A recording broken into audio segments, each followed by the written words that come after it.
আসসালামু আলাইকুম ওয়া রাহমাতুল্লাহি ওয়া বারাকাতুহু। নাহমাদুহু ওয়া নুসাল্লি আলা রাসূলিহিল কারীম। আম্মা বা'দ। ফাআউযু বিল্লাহি মিনাশ শাইতানির রাজীম। বিসমিল্লাহির রাহমানির রাহিম। ফাইম্মা ইয়াতিয়ান্নাকুম মিন্নি হুদান ফামান তাবি'a হুদায়া ফালা খাউফুন আলাইহিম ওয়া লা হুম ইয়াহজানুন। ওয়া ক্বালা রাসূলুল্লাহি সাল্লাল্লাহু আলাইহি ওয়াসাল্লাম লা তাআতা লিমাখলুকিন ফি মা'সিয়াতিল খালিক। সাদাকাল্লাহুল আযীম। দূরের কাছের দেশের ও প্রবাসীর যারা যেখান থেকে যুক্ত হয়েছেন RTVর নিয়মিত আয়োজন প্রাণ নিবেদিত প্রশ্ন করুন অনুষ্ঠানে আপনাদের আন্তরিক মোবারকবাদ জানাচ্ছি। আমি আব্দুল লতিফ সোহাগ গাজী। আজ একটি গুরুত্বপূর্ণ বিষয় নিয়ে আমরা আলোচনায় এসেছি। আজকের আলোচ্য বিষয়ে আমরা রেখেছি জিলকদ মাসের গুরুত্ব ও তাৎপর্য। এই বিষয়ের উপর আলোচনা করার জন্য আমরা স্টুডিওতে আমন্ত্রণ জানিয়েছি বাংলাদেশের প্রথিত জোশা একজন আলেম দ্বীন, বিশিষ্ট ইসলামিক চিন্তাবিদ, গবেষক, মিডিয়া ব্যক্তিত্ব, বাংলাদেশ ইমাম সমিতির সভাপতি ও মিডিয়া স্কলার্স ফোরামের সম্মানিত সভাপতি, ঢাকার নিউ মার্কেট জামে মসজিদের সম্মানিত খতিব, আপনার আমার সকলের প্রিয় প্রথিত জোশা লুৎফর রহমান হাফিজাহুল্লাহ। আসসালামু আলাইকুম ওয়া রাহমাতুল্লাহ। ওয়ালাইকুম আসসালাম ওয়া রাহমাতুল্লাহি ওয়া বারাকাতুহু। কেমন আছেন আপনি? আলহামদুলিল্লাহি রাব্বিল আলামিন, আল্লাহ ভালো রেখেছেন, আলহামদুলিল্লাহ। আলহামদুলিল্লাহ। প্রিয় দর্শক, আজকের মেহমানের সাথে আমরা পরিচয় হলাম। আজকের আলোচ্য বিষয় ইতিমধ্যেই আপনাদের সাথে আমরা শেয়ার করেছি। আজকের আলোচ্য বিষয় আমরা রেখেছি জিলকত মাসের গুরুত্ব ও তাৎপর্য। যারা আমাদের সাথে টেলিভিশনে যুক্ত হয়েছেন, একই সাথেই কিন্তু আমাদের এই চমৎকার আয়োজন ফেসবুক পেজ এবং Islamic show Facebook page, RTV Islamic show Facebook page, দুটি ফেসবুক পেজে সরাসরি সম্প্রচার করা হচ্ছে, সেখানেও যুক্ত হতে পারেন। এবং যারা যুক্ত হচ্ছেন আমাদের সাথে ফেসবুকে, এই আয়োজন আপনাদেরকে আমরা শেয়ার করার জন্য আহ্বান করছি। কেননা এই সুন্দর সুন্দর কথাগুলো যদি কোনো একজন মানুষের মধ্যে পরিবর্তন নিয়ে আসে, আশা করা যায় এই পরিবর্তনের উসিলায় আপনি আমি নাজাতেও পেতে পারি আল্লাহ রাব্বুল আলামিনের কাছে। যারা আমাদের সাথে ফেসবুকেও যুক্ত হচ্ছেন, পরবর্তীতে Islamic show, RTV Islamic show YouTube channel থেকেও কিন্তু আমাদের এই চমৎকার আয়োজন আপনারা দেখে নিতে পারবেন ইনশাআল্লাহ। জি, আলহামদুলিল্লাহ রব্বে কারিমের কাছে শুকরিয়া আদায় করছি যিনি আমাদেরকে আজকের এই চমৎকার আয়োজনে যুক্ত করেছেন। আজকের আলোচ্য বিষয়ে আমরা রেখেছি জিলকদ মাসের গুরুত্ব তাৎপর্য। শাওয়াল মাস আমাদের থেকে গিয়েছে। আমরা রমাদানের সেখানে শাওয়ালে উপনীত যেমনটা হয়েছিলাম, ঠিক একইভাবে শাওয়াল থেকেও কিন্তু আমরা এখন জিলকদে আসলাম। এই জিলকদ মাসটিও মুমিনের জীবনে মোস্ট ইম্পর্টেন্ট। এখানে নানা ধরনের প্রিপারেশন প্রস্তুতির বিষয় থাকে। আপনার থেকে প্রাথমিক জানতে চাই যে আসলে জিলকদ সম্পর্কে আল্লাহ রাব্বুল আলামিন আমাদেরকে এই মাসে কেমন সচেতন থাকতে বলেছেন, নবী করিম সাল্লাল্লাহু আলাইহি ওয়াসাল্লামের কেমন ইবাদত ছিল এই মাসে। ধন্যবাদ। বিসমিল্লাহি ওয়াসসালাতু ওয়াসসালামু আলা রাসূলিল্লাহ। জিলকদ যে মাসটি আপনি বলেছেন অত্যন্ত গুরুত্বপূর্ণ মাস। গুরুত্বপূর্ণ এজন্যে যে মহাগ্রন্থ আল কোরআনুল কারীমে সূরা আত-তাওবার মধ্যে আল্লাহ পাক বলেছেন, ইন্না ইদ্দাতাশ শুহুরি ইনদাল্লাহি ইসনা আশারা শাহরান ফি কিতাবিল্লাহি ইয়াওমা খালাকাস সামাওয়াতি ওয়াল আরদা মিনহা আরবাআতুন হুরুম। আল্লাহ রাব্বুল আলামিন এই পৃথিবীর সৃষ্টির শুরু থেকে 12টি মাস, আমরা জুলহজ থেকে মহরম পর্যন্ত, অর্থাৎ মহরম থেকে জুলহজ পর্যন্ত গণনায় 12টি মাস। 12টি মাস, যেটাকে আমরা ইংলিশে জানুয়ারি থেকে ডিসেম্বর বলি, এই যে গণনার মাস। তো বা বাংলায় বলি, ইংলিশে বলি, বা যার যে দেশীয় ভাষায় এই মাসটিকে গণনা করেন। তো এখন এই 12টি মাস কে সৃষ্টি করেছেন? আল্লাহ রাব্বুল আলামিন। এটা কিন্তু কোনো বিজ্ঞানী বা কোনো সম্প্রদায়, কোনো গোষ্ঠী সৃষ্টি করেনি, বরং আল্লাহ রাব্বুল আলামিন এই পৃথিবীর সৃষ্টি থেকে শুরুতেই এটা এসছেন।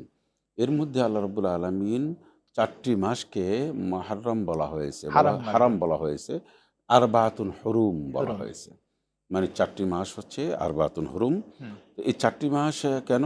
এই 4টি মাসের মধ্যে এক গুরুত্ব রয়েছে। এর মধ্যে এই জুলকদ মাসটি একটি গুরুত্বপূর্ণ। জুলকদ, জুলহজ, মুহররম এবং সফর, এই 4টি মাস। এই 4টি মাস সম্পর্কে আল্লাহ রাব্বুল আলামিন বলেছেন মিনহা আরবাআতুন হুরুম। কিন্তু এই 4টি মাস কি সরাসরি কথা বলে দিয়েছেন আল্লাহ রাব্বুল আলামিন কোরআনের মধ্যে, না নবী করিম সাল্লাল্লাহু আলাইহি ওয়াসাল্লাম বলেছেন? না, রাসূল আকরাম আল্লাহ পাক তো এখানে 4টি মাসের কথা বলেছেন যে এটা আরবাআতুন হুরুম। এটা কি, কেন 4টি মাস, কেন এটা? আর রাসূলুল্লাহ সাল্লাল্লাহু আলাইহি ওয়াসাল্লাম এর ব্যাপারে ব্যাপক ব্যাখ্যা করেছেন। জি। আচ্ছা, 4টি মাসের মধ্যে হারাম বা নিষিদ্ধ বলা হয়েছে এজন্য যে এই 4টি মাসে যুদ্ধ বিগ্রহ বা ঝগড়াঝাটি, এগুলি সবকিছু, দখলদারিত্ব সবকিছু নিষিদ্ধ ঘোষণা করা হয়েছে। এর মানে হচ্ছে আরবরা সবসময়ের জন্য মুসলমানদের সাথে এবং আরবের সেই সমস্ত মুনাফিক মুশরিক গোষ্ঠীর সাথে সবসময়ের জন্য একটা দ্বন্দ্ব লেগে থাকতো। আরবের সেই সমস্ত গোষ্ঠীর সাথে, বিভিন্ন সম্প্রদায়ের সাথে নিজেরা মারামারি করতো। এটা রাসূলুল্লাহ সাল্লাল্লাহু আলাইহি ওয়াসাল্লাম এবং আল্লাহ এটা নিষেধ করলেন। রাসূল সাল্লাল্লাহু আলাইহি ওয়াসাল্লাম বলছেন, না, এই মাসে কোনো ধরনের কোনো যুদ্ধ বিগ্রহ করা যাবে না। এই যে 4টি মাসে যে যুদ্ধ বিগ্রহ হারাম, এটা নিঃসন্দেহে এই 4টি মাস সম্মানিত বলা হয়েছে। অবশ্যই সম্মানিত। এখন এই সম্মানিত মাসে এর মধ্যে একটি হচ্ছে জুলকদ বা এই জিলকদ মাস। এই মাসটিতে এমনভাবে নিষিদ্ধ ঘোষণা করা হয়েছে এবং এই মাসটি সম্মানিত করা হয়েছে। এর জন্য আরেকটি কারণ হচ্ছে এর নেক্সট মান্থ হচ্ছে জিলহজ, মানে হজের যে পূর্ব প্রস্তুতি। এই সম্পর্কে আপনার কাছে আসবো, কিন্তু তার পূর্বে যে হারাম শব্দটি সম্পর্কে মানুষের মধ্যে একটি ধারণা রয়েছে। এখানে হচ্ছে একটা ছোট হা দিয়ে হারাম আর একটা বড় হারাম, এই দুটি শব্দের মধ্যে পার্থক্য। নিশ্চয়ই এই দুটির মধ্যে পার্থক্য রয়েছে। হা দিয়ে যেটা মানে হা দিয়ে যেটা হারাম, সেটা হচ্ছে যে রাসূলুল্লাহ সাল্লাল্লাহু আলাইহি ওয়াসাল্লামের একটা ভাষ্য অনুযায়ী বার্ধক্য বা বয়সে উপনীত হওয়া, বয়োজ্যেষ্ঠ উপনীত হওয়ার সময়টাকে এটাকে হারাম বলা হয়। আর হারাম যেটা, যেমন সুবহানাল্লাযী আসরা বিআবদি লাইলাম মিনাল মাসজিদিল হারাম ইলাল মাসজিদিল আকসা, এই যে হারাম, এই হারাম হচ্ছে নিষিদ্ধ। একটা হচ্ছে নিষিদ্ধ, একটা হচ্ছে পুত পবিত্র। তাই নিষিদ্ধ কি? দুই অর্থে। নিষিদ্ধ হচ্ছে যে সব ধরনের খারাপির থেকে, ঝগড়াঝাটি, মারামারি, কাটাকাটি, অশ্লীলতা, বেহায়াপনার থেকে নিষিদ্ধ পরিপূর্ণ, সেটাকে বলা হয়েছে হারাম। আর একটা হচ্ছে প্রসিদ্ধ বা পুত পবিত্র। যেমন আমরা হারামাইন শরীফাইন বলা হয়, দুই হারামকে, মক্কা এবং মদিনাতুল মুনাওয়ারায়। এটা হচ্ছে পুত পবিত্র জায়গা, পৃথিবীর মধ্যে সর্বশ্রেষ্ঠতম পুত পবিত্র জায়গা। এজন্য হারাম মানে পুত পবিত্র, মানে অপবিত্র থেকে পবিত্র। জি, শুকরিয়া, আলহামদুলিল্লাহ। আমরা হারাম এবং হারাম দুটি শব্দের যথার্থ উত্তর পেয়েছি। জিলকদ মাস যেহেতু চলছে, এই মাসে হজের একটা প্রস্তুতির বিষয় রয়েছে। আমাদের সমাজে আমরা দেখছি হজের প্রস্তুতি সম্পর্কে হাজিদেরকে একটা প্রিপারেশন নেওয়া হয়। আমাদের বাংলাদেশে এই প্ল্যাটফর্মটা কিভাবে সাজানো? ধন্যবাদ। আসলে আমরা হজের মাসে ব্যাপক একটা প্রস্তুতি রয়েছে। সেই সময় আরবরা যেমন হজ করতো, আরবের বাইরে শাম দেশ থেকে আসতো, তারপরে ইয়ামিন থেকে আসতো, জর্ডান থেকে, উর্দুন থেকে যেত, নানান জায়গা থেকে তারা হজ করতে যেত। এখন তো আমরা পৃথিবী বিশ্ব জুড়ে হজে যাচ্ছেন। তো হজের প্রিপারেশনটা আসলে আগের থেকে 1 মাস 2 মাস আগের থেকে মিনিমাম নিতে হয়। সেজন্য জিলকদ যে মাসটি, এখন যে মাসটি চলছে, এই মাসটিটা হচ্ছে হজে যাওয়ার একটা প্রস্তুতির মাস। আমি হজে যাব শারীরিক, মানসিক, আর্থিক, তারপরে আমার সার্বিক দিক থেকে নিরাপত্তা, প্রিপারেশন বলতে যা বোঝায় সেটা আমি নেব। এই প্রিপারেশনটা মূলত আসলে এই মাসেই নিতে হয়। কারণ হজের মাসে পুরা মাসটা একটু কম বেশি হোক বাইতুল্লাহ, মদিনাতুল মুনাওয়ারা বা সৌদি আরবে থাকতে হয়। তাহলে এই জিলকদ যে মাসটি, এই মাসটিতেই মূলত একজন মাসে যারা হজে যাবেন, অলরেডি অনেক হাজিরা হজে চলে গেছেন। এই মাসটি পড়লেই সবাই বাইতুল্লাহ টানে চলে যায়, আল্লাহর ঘরে তাওয়াফ করার জন্য চলে যায়, মিনা, মুজদালিফা, আরাফাতে চলে যাবে। কিন্তু আপনার এই মাসটিতে একজন মানুষ ভালো ভালো কাজ করে, ভালো ভালোটা আমল করে, শারীরিক চর্চা, মানসিক চর্চা বলতে যা বোঝায়, মানসিক হচ্ছে মেন্টালি আমার পিস থাকতে হবে যে আমি হজে যাব, শারীরিকভাবে আমার ফিটনেস থাকতে হবে। এত বড় বিশাল একটি আমি সফরে যাচ্ছি, এক দেশ থেকে আরেক জায়গায়, আবহাওয়ার নানান ধরনের পরিবর্তন রয়েছে, সব দিক থেকে, আর্থিক দিক থেকে। যে পারিশ্রমিক একটি ইবাদত, সেই ইবাদতের ক্ষেত্রে আমাদের যে হাজিরা যাচ্ছে হজের ক্ষেত্রে, তারা তো এই প্রিপারেশন নেয় না, হঠাৎ করে সরাসরি গিয়ে বিমানবন্দরে গিয়ে ফ্লাইটে ধরছে। আপনি কি বলবেন? না, এটা কিন্তু সুন্নত তরিকা মতন হয় না। আমি অনেক কাজ খুব দ্রুত তাড়াহুড়ো করে করতে পারি। এটা আমার একটা জায়গায় বেড়াতে যাওয়া না, যে আমি হুট করে আমার লাকেজটা নিয়ে আমি সেখানে চলে গেলাম। কিন্তু বাংলাদেশে এটা হচ্ছে না, এটা হচ্ছে, তো এটা ওনাদের বুঝতে হবে। আমাদের সবাইকে আমরা অনুরোধ করবো, বিনয়ের সাথে বলবো যে আপনি যাচ্ছেন হজে, একটি জায়গা থেকে আরেকটা জায়গায় বিশাল ভ্রমণ করছেন, এবং সেখানে গিয়ে আপনার পরিশ্রম করতে হবে, তওয়াফ করতে হবে, মিনায় যেতে হবে এবং সাই করতে হবে, অনেক দৌড়দৌড়ি, অনেক কষ্ট, শারীরিক পরিশ্রম রয়েছে। এই শারীরিক এবং মেন্টাল দুইটা দিক সুস্থ থাকার জন্য আপনি দীর্ঘদিন পর্যন্ত খাদ্যাভ্যাস, তারপর আপনার শারীরিক ফিটনেসটা আপনাকে চেক করতে হবে। হাঁটাহাঁটির বিষয় রয়েছে। আপনি শারীরিক আপনার কোনো সমস্যা থাকলে সেটা ডাক্তারের মাধ্যমে হোক, যেভাবে হোক, সেটা সুস্থতার দিকে যেতে হবে। মানসিকভাবে একটা পিসফুল নিয়ে, মানসিকভাবে একটা সুস্থতা নিয়েই আপনাকে সামনে আগাতে হবে। তা না হলে অনেক হাজিরা কিন্তু দেখেন এরকম কাজ যারা করে, আপনি যাদেরকে বললেন, হুট করে বিমানবন্দর উঠে যায়, হজ ক্যাম্পে যায়, ব্যবসা বাণিজ্য সারাক্ষণ ব্যস্ত থাকে, হজের সময় হয়েছে কালকে ফ্লাইট, আজকের গিয়ে এটা এতে করে হাজিরা সেখানে গিয়ে আপনার নানান ধরনের জটিলতায় পড়ে, ঠান্ডা লাগে, সর্দি লাগে, পা ব্যথা, মাথা ব্যথা, এবাদত বন্দিগি সুস্থভাবে, সুন্দরভাবে যেভাবে তার প্ল্যান প্রোগ্রাম মনোভূতভাবে করতে পারে না। জি, আলহামদুলিল্লাহ, গুরুত্বপূর্ণ আলোচনা শুনছি। আপনার কাছে ফিরে আসবো ইনশাল্লাহ, একটা বিরতি নিয়ে আসি। প্রিয় দর্শক, আপনারা দেখছেন আরটিভির নিয়মিত আয়োজন প্রাণ নিবেদিত প্রশ্ন করুন অনুষ্ঠান। সময় হয়ে গেল বিরতি নেবার, আমাদের সঙ্গেই থাকুন, ফিরছি একটু পরে ইনশাল্লাহ।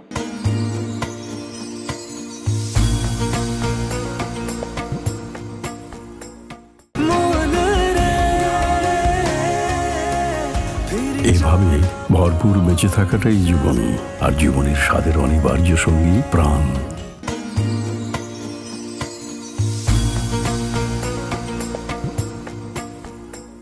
বিরতির পর ফিরে এলাম আপনাদের প্রিয় অনুষ্ঠানে। আপনারা দেখছেন RTVর নিয়মিত আয়োজন প্রাণ নিবেদিত প্রশ্ন করুন অনুষ্ঠান। আজকের অনুষ্ঠানের আলোচ্য বিষয়ে আমরা রেখেছি জিলকদ মাসের গুরুত্ব ও তাৎপর্য। এই বিষয়ে আলোচনা করছেন শাইখ লুৎফর রহমান হাফিজাহুল্লাহ। আপনারা হজ করেছেন, ওখানকার কিন্তু একটা ভিন্ন অভিজ্ঞতা রয়েছে। সাই করতে হয়, সাফা মারায় যেতে হয়, দৌড়াদৌড়ি করতে হয়, নানা ধরনের অ্যাক্টিভিটিস রয়েছে। সেই অ্যাক্টিভিটিসের বিষয়গুলোর জন্যই কিন্তু আপনারা হাজিদেরকে ট্রেনিং করান, তাই না? সেই ট্রেনিংয়ে কিন্তু আপনারা আসতে বলেন। সেখানে না আসলে কি এই অ্যাক্টিভিটিসগুলো সেখানে সে সুন্দরভাবে করতে না, পারবে? আমরা অলসতা করি, আমরা এটা অবহেলা করি, আমরা এটাকে গুরুত্ব দিই না। সেজন্য গভর্নমেন্ট কিন্তু ইসলামিক ফাউন্ডেশন কর্তৃক কিন্তু একটা হজ ক্যাম্পের একটা হুম, ব্যবস্থাপনা রয়েছে, হাজিদের ট্রেনিং দেয় এবং হুম, বেসরকারিভাবে নানান হজ গ্রুপ যারা রয়েছে, ট্রাভেলসের মালিক যারা রয়েছে, হুম, তারা হজ প্রশিক্ষণের নামে এখন অনেকে এটা করেন না। হুম, না করার কারণে ওনারা দেখা যায় যে মাসলা মাসাইল জানেন না। হজ আমি নিজে সুন্দরভাবে করতে পারি, এই টোটাল মাসালাটা আমার আয়ত্তে থাকতে হবে, রপ্ত থাকতে হবে। আপনাকে আমি ছোট্ট করে একটা কথা বলি, হুম, সেটা হচ্ছে একবার হজের সময় আরাফাতের ময়দান থেকে এসে আমরা বাইতুল্লাহ শরীফ জিয়ারত করলাম, ফরজ যেটা হুম, সর্বশেষ হুম, আমাদের ফরজ হুম, তওয়াফ যেটা করলাম। করে আমি আমি আমার রুমে গিয়ে একদিন পরে দেখি কিছু সংখ্যক মুসল্লিরা বসে আছেন।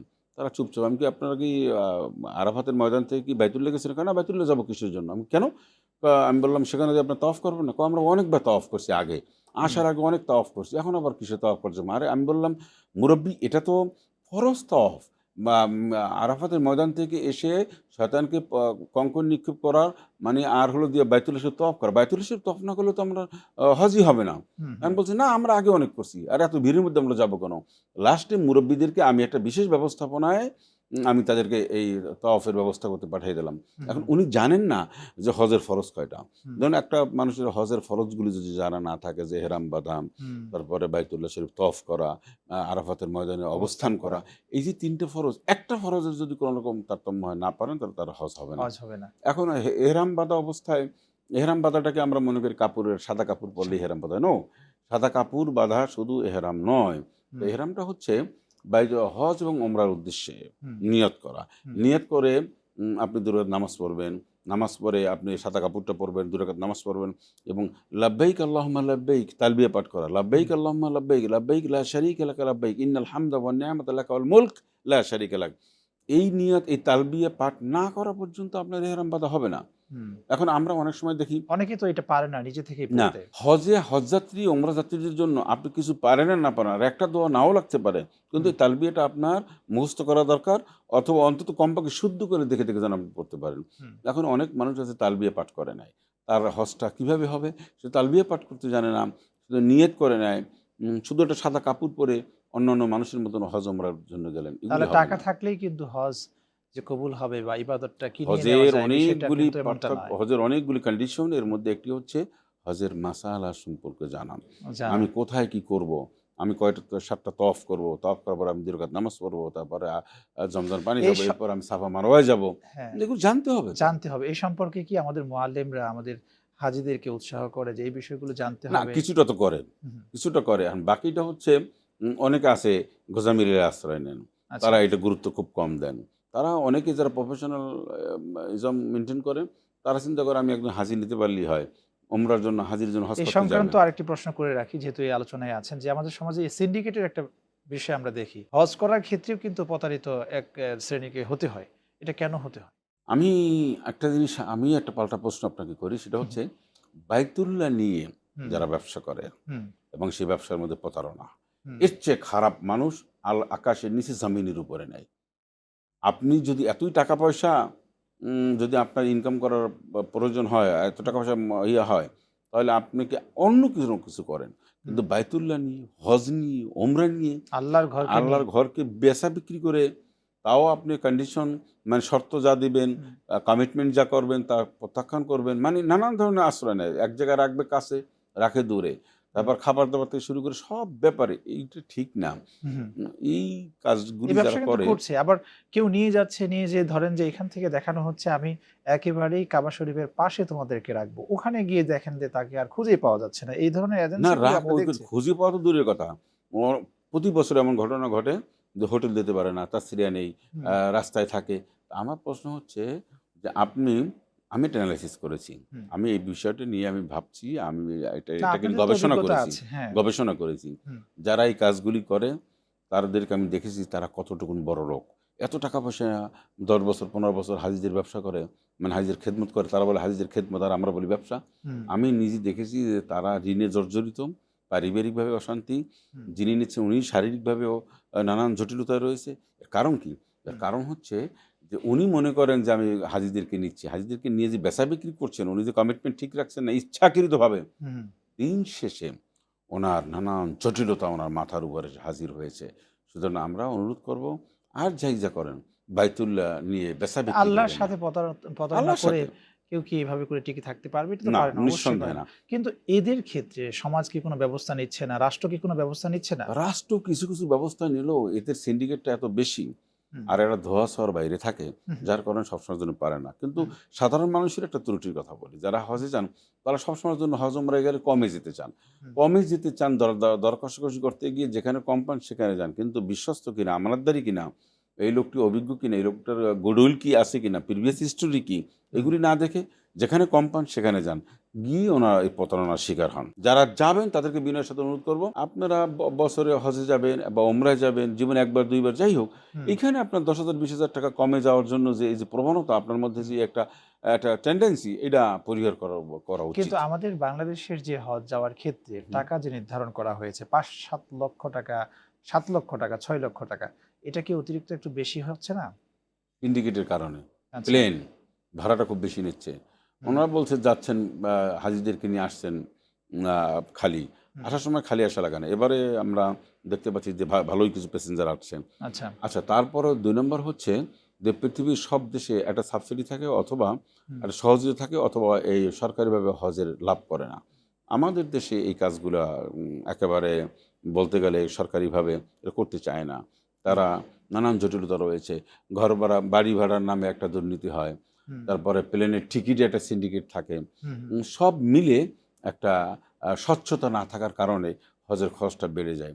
কিন্তু গভর্নমেন্ট যদি স্ট্রিক্টলি ওনারা চিন্তা করেন, ধর্ম মন্ত্রণালয় যদি মনে করেন যে আমরা হাজিদের খেদমত করব, সেক্ষেত্রে বাড়ি ভাড়া উনি নিজে করবেন।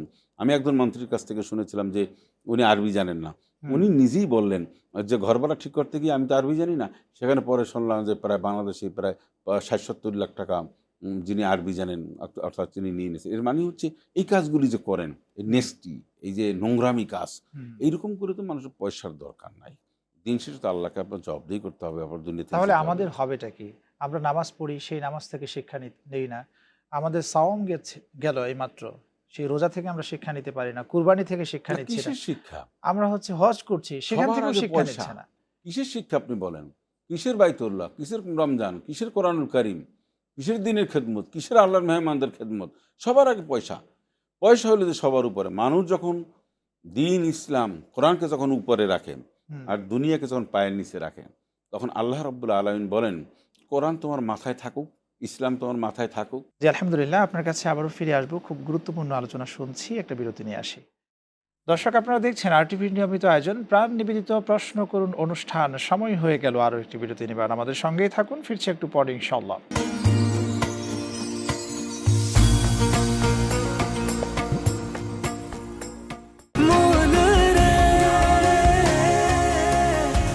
এভাবে ভরপুর বেঁচে থাকাটাই জীবন, আর জীবনের স্বাদের অনিবার্য সঙ্গী প্রাণ।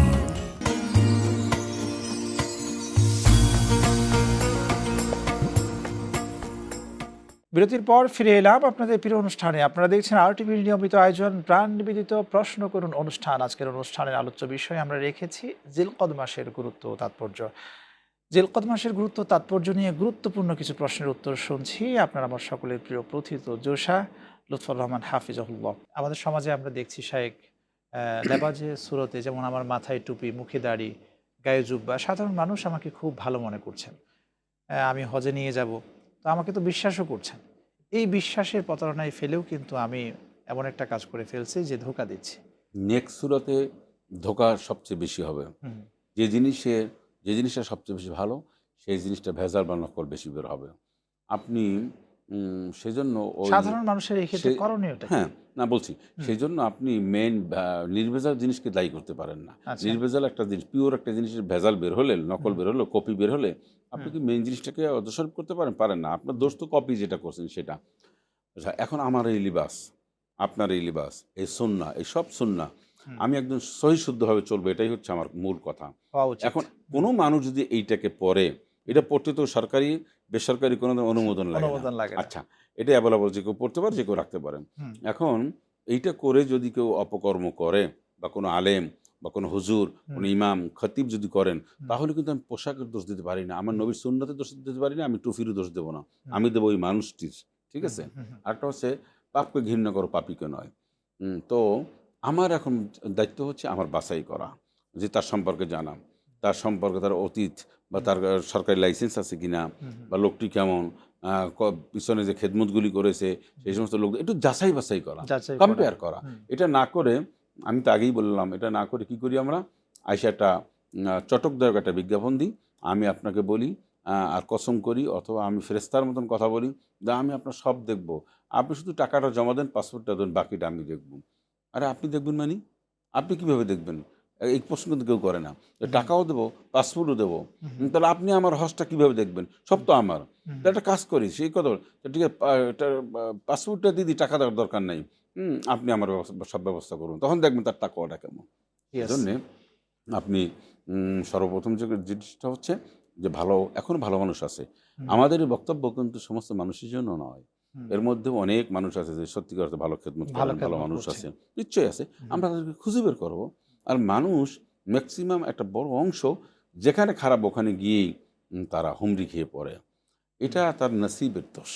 এবং শয়তান তো সবসময় ওয়াসওয়াসার মধ্যেই রেখেছেন না, তাকে পথভ্রষ্ট ভালো করার মানুষ জন্য। খুব কম এরকম ধোঁকা খায়, যাদের পয়সা পাতি হালাল, তারা চিন্তা করে যে আমি একবার হজে যাব, আমার হালাল পয়সা, আমি ভালো জায়গায় যাবো, চিন্তা করেন।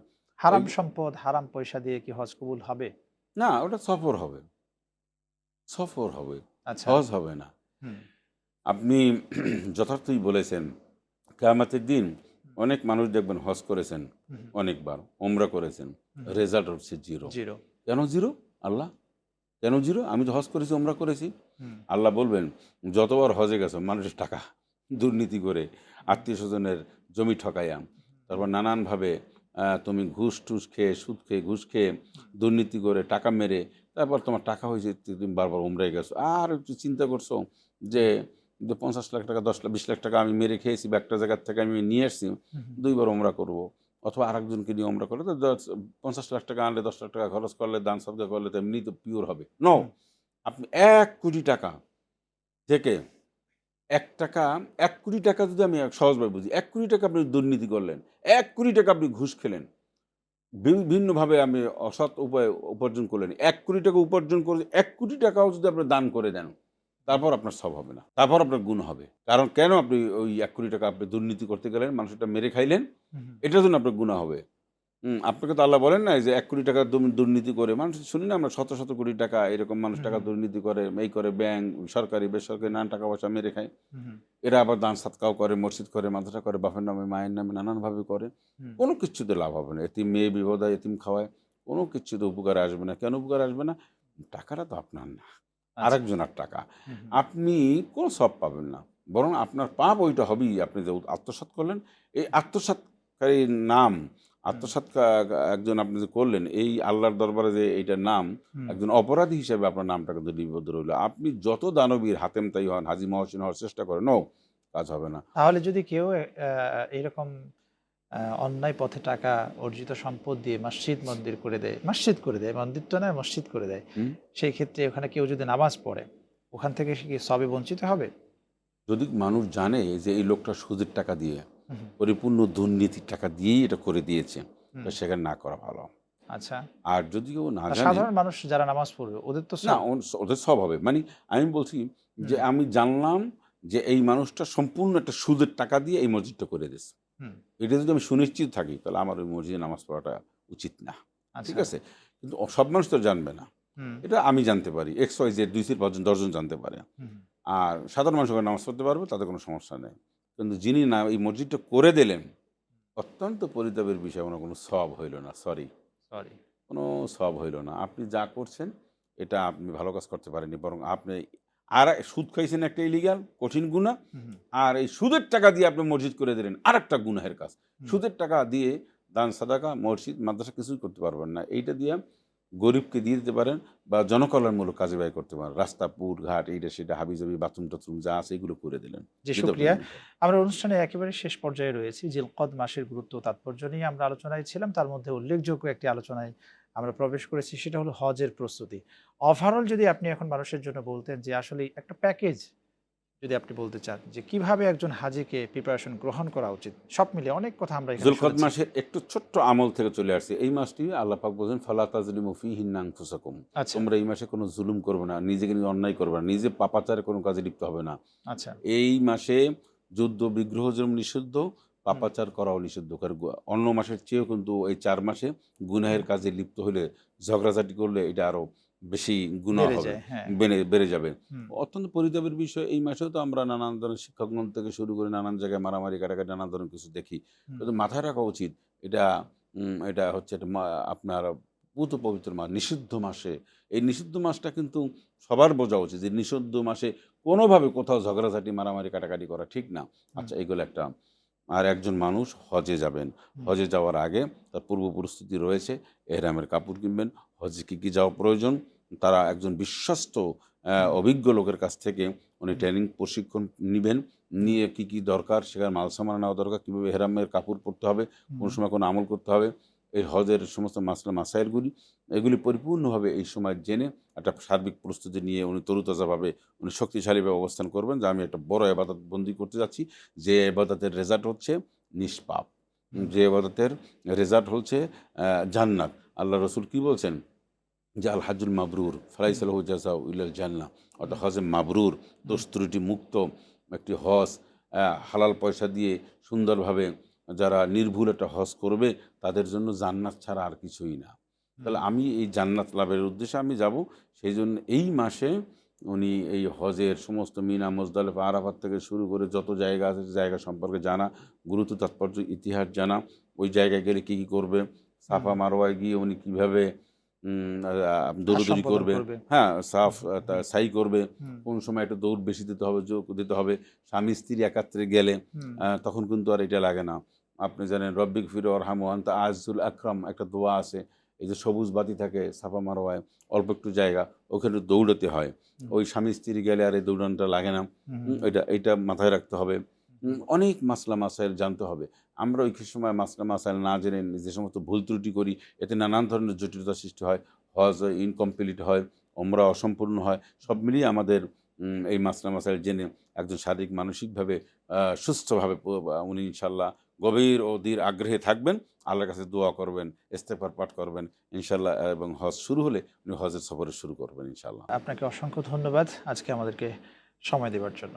ধন্যবাদ আপনাকে, ধন্যবাদ আরটিভিকে। আলহামদুলিল্লাহ, প্রিয় দর্শক, আজকে খুব গুরুত্বপূর্ণ আলোচনা আমরা শুনলাম। জিলকদ মাসের গুরুত্ব তাৎপর্য। এই গুরুত্ব তাৎপর্যের মধ্যে ফুটে উঠেছে হজের পূর্ব প্রস্তুতি। একজন হাজীকে কী ধরনের প্রিপারেশন গ্রহণ করা উচিত সেই বিষয়গুলো খুব চমৎকারভাবে আজকের আলোচনায় উঠে এসছে। আমরা চেষ্টা করব একজন হাজী যখন হজ করার নিয়ত করি সেই কথাগুলো আমল করার। আল্লাহ রাব্বুল আলামিন সেই যোগ্যতা আমাদেরকে দান করুন। দর্শক, আপনারা দেখলেন আরটিভির নিয়মিত আয়োজন প্রাণ নিবেদিত প্রশ্ন করুন অনুষ্ঠান। আজ এই পর্যন্ত। আগামী পর্ব দেখার আমন্ত্রণ জানিয়ে বিদায় নিচ্ছি। রব্বুল আলামিন আমাদের ভালো রাখুন, সুস্থ রাখুন, রাখুন নিরাপদে। আল্লাহ হাফেজ। আসসালামু আলাইকুম ওয়া রাহমাতুল্লাহি ওয়া বারাকাতুহু।